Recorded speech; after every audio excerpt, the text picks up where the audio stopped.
भाजपचे वरिष्ठ नेते आणि खासदार अशोक चव्हाण आपल्या सोबत आहेत। आपण त्यांच्याशी बातचीत करणार आहोत।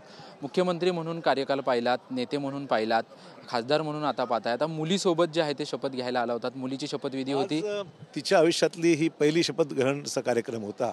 तिने मला सकाळी सांगितलं की आज तिचा आमदार म्हणून शपथ घेण्याचा आजचा जो क्रम जो ठरलेला आहे त्याप्रमाणे तिला यायचं आणि तिने मला आग्रह केला की तुम्ही माझी शपथ पाहायला आलं पाहिजे। आणि म्हणून तिच्या विनंतीप्रमाणे आणि माझी इच्छा होती की मुलीचे आयुष्यातला पहिला हा क्षण आहे, तेव्हा आपण हजर राहिलं, म्हणून मी आलो होतो। पण शाळेत आपण पाहतो की वडील असतात ते मुलीला शाळेत सोडायला येतात, कुठे हॉस्पिटलला वगैरे घेऊन माझ्या आयुष्यातला हा पहिलाच क्षण आहे।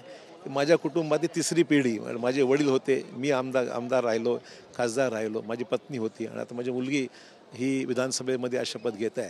आम्हा सर्वांसाठी एक भावनिक क्षण आहे हा, आणि म्हणून तिला ती शपथ ग्रहण कार्यक्रमाला मी पाहायला आलो होतो। विरोधकांकडून टीका केली जाते, ईव्हीएम टेम्परिंग असेल किंवा चुकीच्या पद्धतीने ही निवडणूक जी आहे ती हाताळली गेली असं त्यांचं म्हणणं आहे। त्याच्यामुळे आज सर्व आमदारांनी विरोधातले जे काही आमदार आहेत त्यांनी शपथ नाही घेतली। मोठी हास्यास्पद बाब आहे की स्वतःच्याच शपथेवर स्वतःचाच बहिष्कार, हे कधी आम्ही पाहिलं नव्हतं।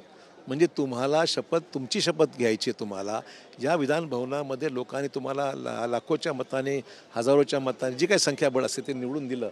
अशा परिस्थितीमध्ये आपण जर स्वतःच्याच बहिष्कार टाकत असाल तर मग याच्यापेक्षा हास्यास्पद बाब काय असू शकते।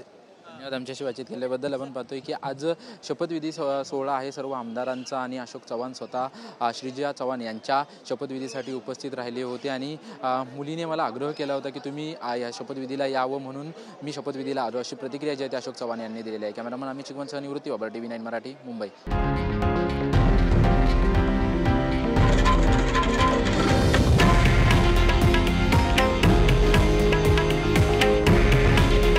हे आहे देशातील नंबर 1 न्यूज नेटवर्क आणि आपण पाहत आहात TV9 मराठी।